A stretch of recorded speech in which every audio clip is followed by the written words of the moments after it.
All right, peace, love, and light. This is just going to be your reading for the soul for Virgo season. If you'd like to book a personal reading with me or see more tarot, all of that information is, as always, in the description below. So go ahead and click the title in order for you to check that out. And while you're there, please subscribe to this YouTube channel. We are going to shuffle up these cards and say our prayer, and then we shall begin. So, dear the divine God, our Holy Father, Yahweh, and our angels, thank you guys for being the highest form of good in our lives, for keeping our heads on straight and straying us away from negativity as best as possible. And thank you to the angels for the assistance they have brought today and the assistance they'll bring during this reading. Right now, I'm asking that you guys bless and protect this space as well as the viewers, and myself. To ground us in our energy, Lord, so that way we know which messages to receive and to give us the keen discernment to know what to do with the knowledge received as well. Please grant us the ability to keep our personal opinion and bias to the side if you so choose, the strength to continue on, and the clarity needed to focus. And anything else that you deem worthy for this reading, please allow us to be the vessels to receive and deliver. Amen. Ashe.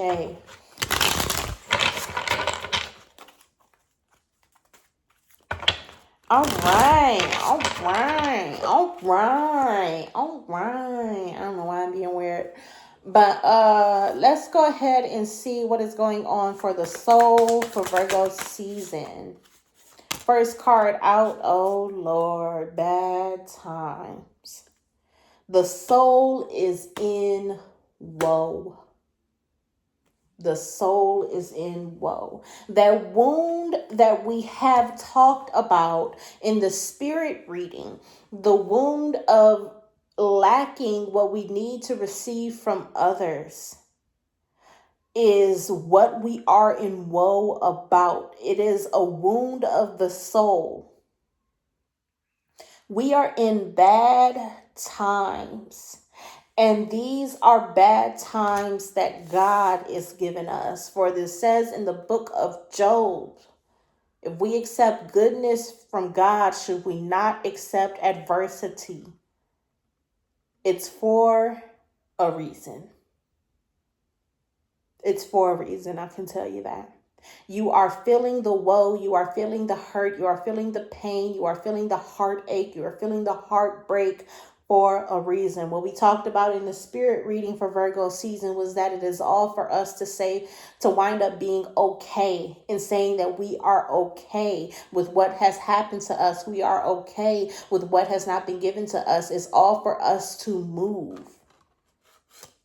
This woe that we are in is to give us a certain action that needs to take place in order for us to do what? Let me use these again. In order for us to do what?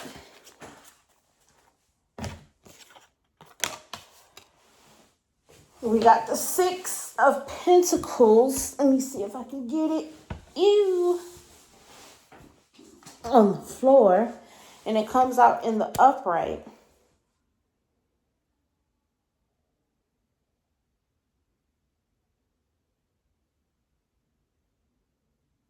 To not have care about what we give and get from others, and to allow us to speak. God is opening up wounds so we can vent, so we can express, so we can say what we need to say. It is shadow work time. Shadow work season is coming up, which is another good and great thing that is happening. Fall time, shadow work time, that's coming in. Winter season as well. It's a wonderful time to get yourself ready for the new year. To go into that reclusive state and heal. The fall and the winter, those are beautiful, beautiful, beautiful, beautiful times. So the Wheel of Fortune here is God's adversity. He's bringing us problems and issues. Ooh, my allergies. Like this issue that I have right now with my sinus.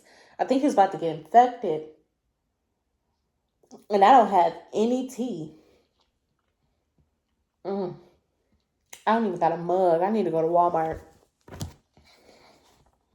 But yeah. God is giving us adversity, and it is in order for us to let go. You know how you know how something happens so much that you don't even care about it anymore. You just say whatever, it doesn't even bother me. I'm going to just let it go and let it stop hurting me. That's where God is trying to bring us to this season. He's trying to get us to release the emotions and let go of the offense that certain situations and experience brings us. To let go of the hurt, the pain, the problem, the issue that certain situations and experience give us. It is time to let go. It's time to let go. God is shaking us loose. And with this Wheel of Fortune in the reverse, I would honestly say he is ripping us loose. But he just doing a little shake, little earthquake to your environment. He just shaking things up a bit. So we're going to have to let loose because of the environment being so rough that it's going to wind up shaking us loose. Not because we need to hold on. I'm not seeing us needing to hold on. It's just a bunch of jumping and shaking that's going to go on that is going to get us to let go of. And it's out of shock, which is why we had that Tower card in the spirit reading for Virgo season. We had the Tower card in the spirit reading for Virgo season because God is getting us to let go of the hurt and the pain that causes us offense. And it's for the things that we cannot change in life. The Wheel of Fortune in the upright talks about change. The Wheel of Fortune in the reverse talks about not changing, things staying the same. This is all to bring us a new way of being for the situations in life that we are stuck in. God is shaking up our world. He is bringing an earthquake to this earth sign season. And we better get ready for the rumble. I'm telling you. I know it was kind of corny, but it is what it is. That was kind of corny, but it is what it is. It is what it is. Clock that to you. So anyways, oof. Like I was just saying, this unhappiness is to get us to change, to let go. The star in the reverse for me personally is changing the wish of your life. So if you always wanted your mother to be different, your best friend to care more, you always wanted you to be prettier or more willing or more out there or more outgoing, you're going to be in this state of acceptance of saying, you know what, it is what it is. Here we are. This is who I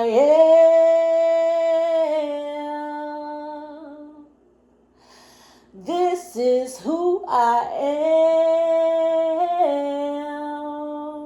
am. That is Celeste. This is who I am.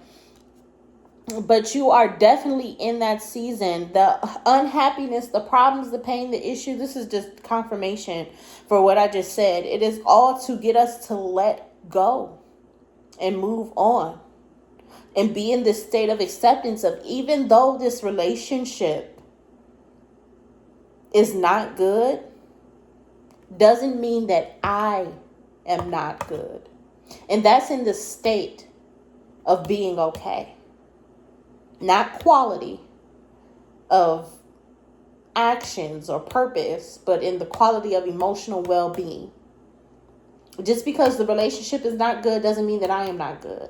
I am not going to let this relationship affect me and make me down and depressed and sad and mad and angry. I'm not letting it bring me to wrath, nor am I letting it bring me to depression.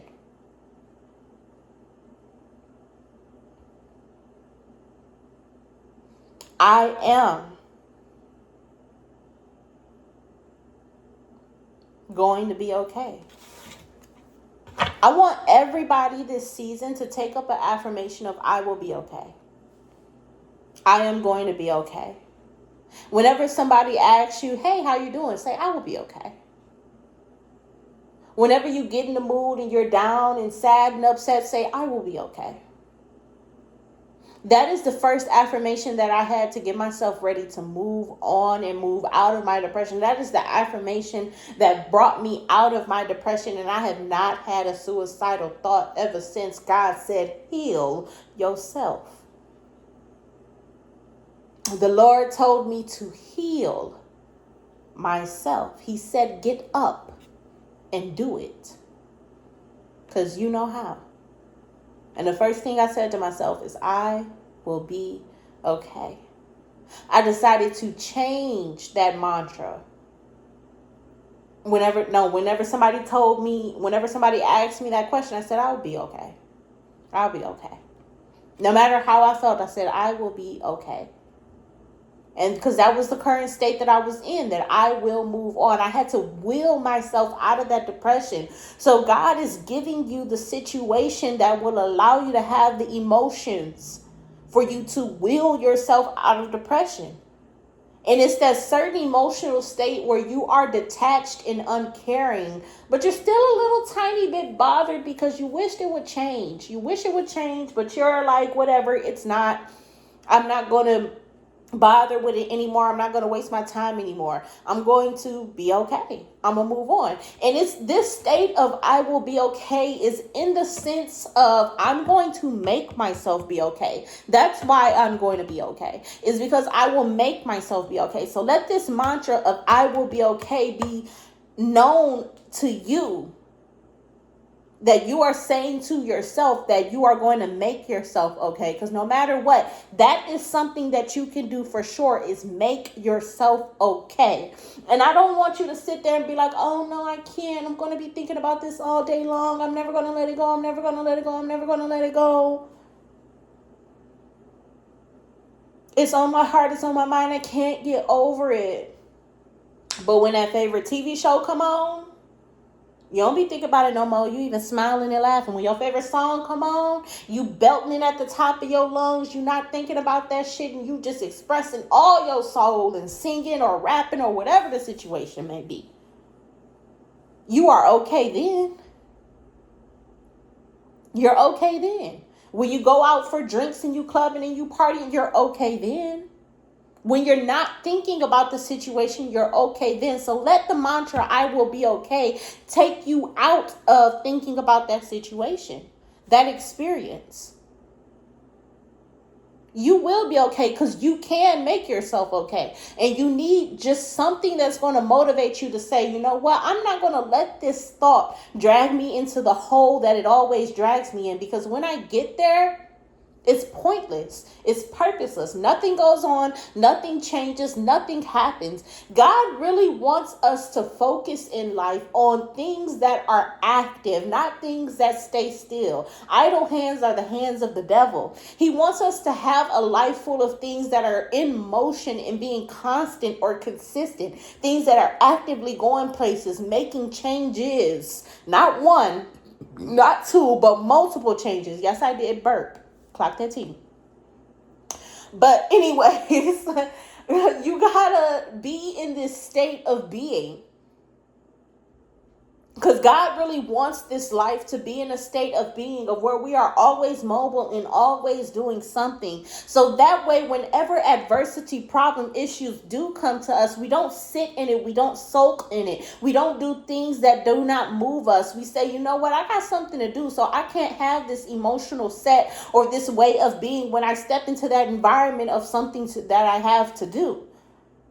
I will be okay. It's not no worry. He doesn't want things to get us to the point where we are wounded by it. And the way that happens is by always having an active life and moving on to the next thing. Letting individual experiences be individual experiences. Once you are able to get to that state, boy, I tell you, you are not worried about anything in life. And that is the ultimate way to get worry out of your life, is by getting active, doing something, not thinking about something, but being active and doing something and being in your world, investing your time into activities, hobbies, experiences, whatever it needs to do, so that way you are actively doing something every day of your life instead of sitting there and thinking. If you have anything in your life that makes you sit there and think, get rid of it.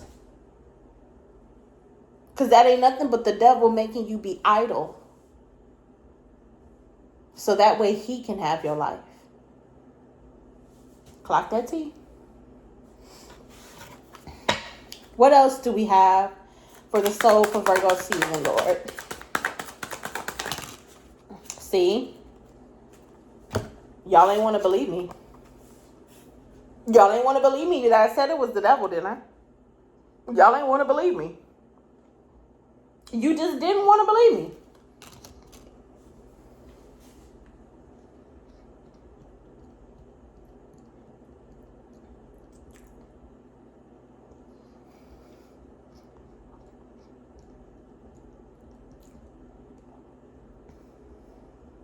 What the devil is trying to do this season is get you to sit in your anger, your sadness, your extreme negative emotion. He's trying to get you to accept and make this be what will always be. That's what the devil is trying to do, and that's what we need to watch out for. Yes, God is giving us adversity, and of course the devil is going to come on and try to increase that by making us think that our life will always be the same. But God is giving you adversity so you can take life into your own hands and make it the same. I mean, make it how you want to make it. He is. God is saying do something.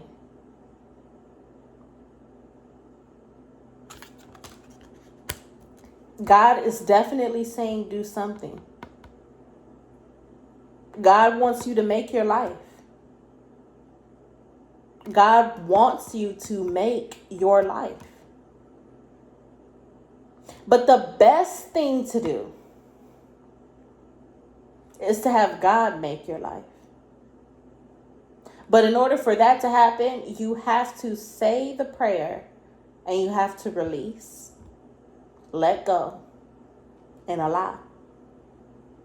And it sounds like I'm getting ready to take you on a motherfucking roller coaster. But baby, life will be a beautiful one if you let God take control. I'm trying to tell ya.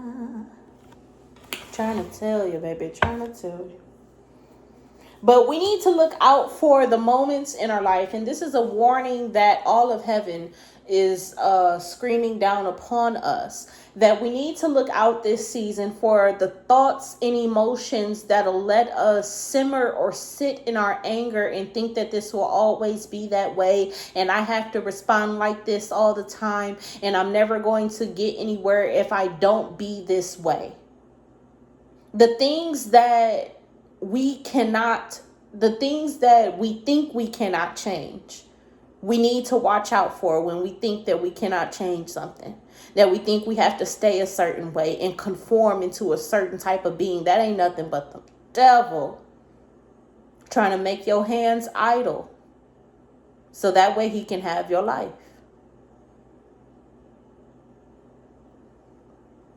Y'all got to remember all the time that we are citizens in the middle of a warfare between God and Satan in them. And just like in Israel, you got the terrorists versus the government there. And the citizens are trapped in between. We are humans. We as humans are the citizens trapped in between in between God, the devil, Satan, and Jesus, and Lucifer, and the Holy Spirit, and their army being at war. And the way that they play this war is through actions and experiences. It's like a chess game. It is not a game of like shooting and killing. It's a chess game. They're trying to see how many, because in chess you gotta you gotta get other people pieces. Like in chess and checkers, you gotta get other people pieces. You got to collect their pieces, take them off the board. This is what's going on here. They're not taking you off the board as an elimination. They're recruiting you to that side. Because what God has given me a revelation upon, I had this dream one night. And well, for a period of time, at least once a month, God was taking me to hell and teaching me stuff. And he does this quite often. He teaches me a lot of things. He just takes me sometimes and I'll go on like a journey of just fucking learning from him. So it was during that time and period where once a month he was taking me to hell in order for me to learn. And what I found out is that for certain people, like when you get to hell, you don't get tortured, or well, rather you get tortured into becoming a demon. So when you go to hell, it's not endless torture. Otherwise, I don't know if that's not God's place. That's not God's doing. He's not going. Well, if it was, punishment. But anyway, I'm getting off track. So in hell, what I saw was it was a bunch of people coming into this big old open space, and it was red, and it was kind of red, and it was dusty, as if like a fire had consumed the sky, and all of the ash from what was burning was just all over the place. So it was dusty and it was red. And I saw Satan at a podium in the midst of this big old massive field. It was like a land. It was like a desert. Everything was just dry. And he was in the midst of this big old massive field. And he was giving a sermon. And I don't remember what he was saying, because he said a lot during that, and I couldn't pick up on that time. I was too busy trying to like stay unseen, because I was in the spirit in the dream. Because sometimes I'll be dreaming and God will take me out of my dream body and I can roam around and see everything, but nobody can see me. So I was in the spirit in the dream. And I was trying to make sure that nobody noticed me, because I didn't realize that I was in the spirit in the dream. I thought, I could be seen. So I was trying to stay hidden and I wasn't really paying attention. But he was saying something. But I remember at the end, he was saying that you have to deal with the enemies that you have made while you were on earth. Like when you go to hell, like for example, if you were a pastor or a person that does deliverance and you were constantly sending demons to hell, and constantly fighting them and burning them, or whatever the situation may be, you are constantly being against their side. Whatever enemy you racked up and you wind up going to hell, you gotta handle that. Like you gotta, like what they do to make you become a demon is let you pretty much get beat up, tortured, jump, whatever situation may be, by the enemies that you created while you were on earth. I specifically remember him saying that. He said that you have to deal with the enemies that you created when you were on earth. And he was specifically talking about the demons that he had. And I remember before he released the demons upon everybody, I had left. God had took me out of the dream then. But before I left, I had seen those demons coming, and I'm like, oh shit. Somebody would. And it's like what they do in hell is they make you become angry, so that way you can be the demon. And they're recruiting people. They are recruiting people. They are not, like, you're not going to hell just to be tortured, beat up. Hell really is the separation from God. You lived your life without him. You said you didn't want him in your environment. Whatever the case may be, you said that. Whatever the case may be, you went to hell. You didn't live God life, whatever situation may be, you went to hell. It is not a place of just torture. Yes, people do get tortured there. But you are separate from God and you are completely removed from him. So there's difference, because there's like the lake of fire, which is like God's place of burning people. And then like you got his place of burning people and stuff. And then you got hell, which is demonic torture, which is them just pretty much prepping you to become a demon.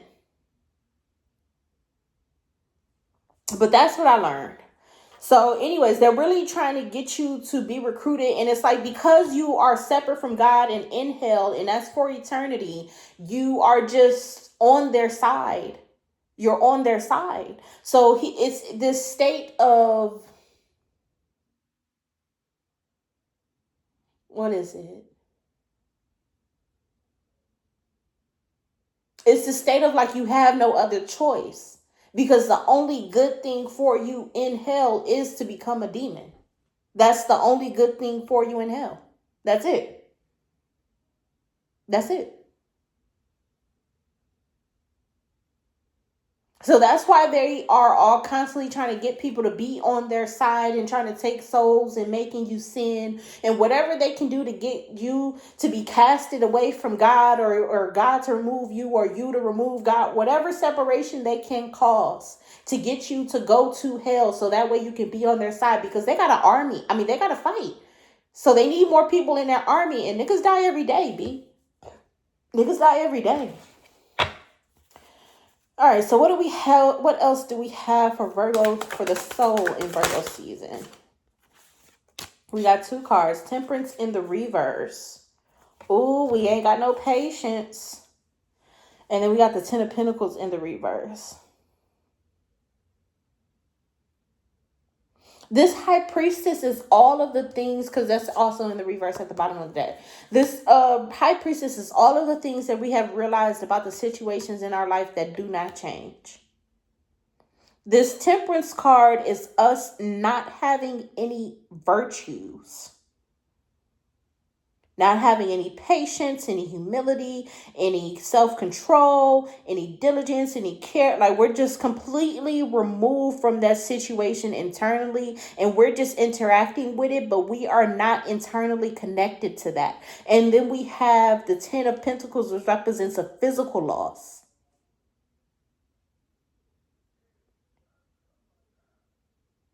We're going to disconnect from those situations that do not change in our life. We're going to disconnect from them. We're not going to interact with them anymore.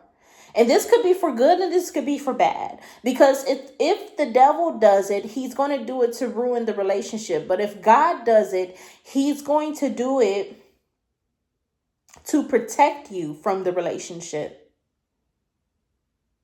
So it's 2 things going on here. One, if you allow your anger to rip you away, you're going to wind up ruining the relationship. You're not going to want to interact with that person. You're going to go ghost. You're going to disconnect. You're going to have an argument that's going to make you fall out, and you never get back. You never come back.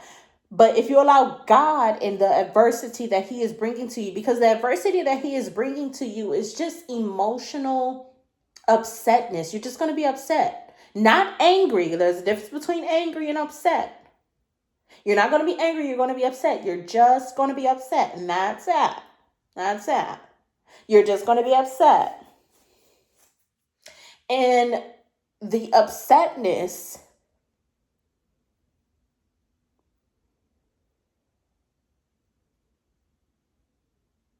is what is needed for you to say, okay, it is what it is.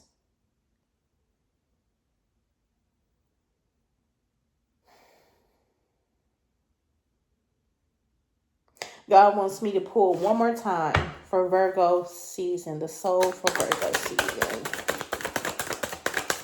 So I think something flipped over. It did.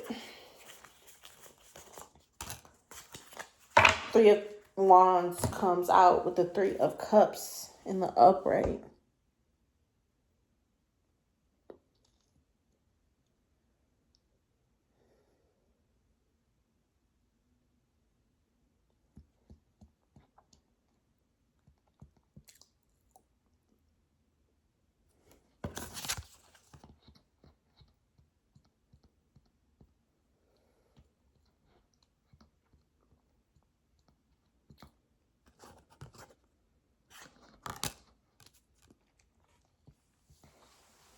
So when it comes to the things that you can't change in your life, before whatever happened or whatever, it's like, okay,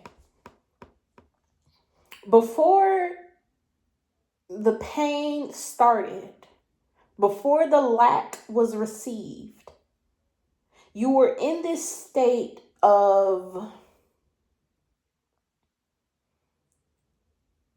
being happy with the relationship.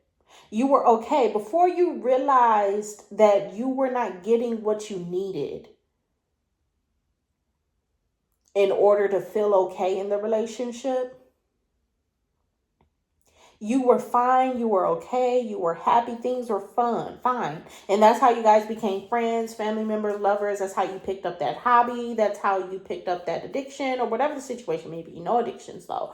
But that's how you picked up that thing, that hobby, that pastime, that relationship, that experience, whatever you have in your life that's a consistent major thing in your life that you're always doing or always interacting with. Some immediate family, immediate friends, no associates or acquaintances, but friends and family and real life relationships and connections and things to people, places, and things. How you became friends, you were completely fine and you accepted that person, you were happy with them, you were joyous with them. And then you started to realize, it's like you came into consciousness, you came into awareness, and you started to realize that you weren't receiving something, and you began to be hurt by every interaction with them. You're going to go back to that state of being where you're happy and okay and blessed to be in their environment. That's if you allow God's adversity to come into your life, which is the shakeup in your emotional field, which allows you to say, okay, this is just that person. It is what it is. He's going to place you back in this space of not caring about their personal details. Because what I just realized for the situation that I have that this is resonating for, I care too much about that person's personal details in life. I'm looking too much at their character, their personality, and their way of being that does not affect me. Like, for example, with this person, them sitting around all day and doing nothing irritates my soul. But that has nothing to do with me. That is just the way that they are deciding to live their life. Like, why is that hurting me? Why am I letting that hurting me? And just how I came to this conclusion right now, why am I letting that hurting me? And you hear the tone of voice that I have, so you know how I'm saying it, of like, what the fuck? What am I like? What am I doing? What is the purpose in that? You feel me? So that's the same way that God is going to bring you to the realization and revelation that you need to let it go.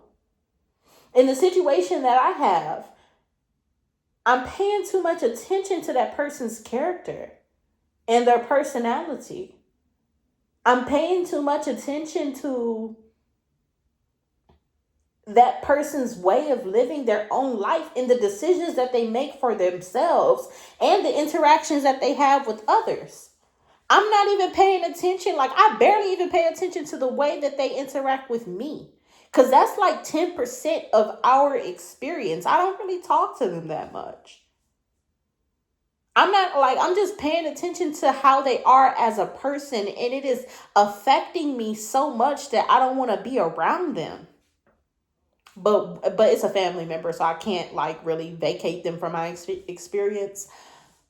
So I need to back up and get out their space and get out their face and let them breathe, because I'm in the wrong here. Who am I to come into their life and say that what they do in their alone time is the wrong thing and they need to be better? Like, hold on. I don't know what they're dealing with internally, mentally, or emotionally that doesn't allow them to get up and be active during their days.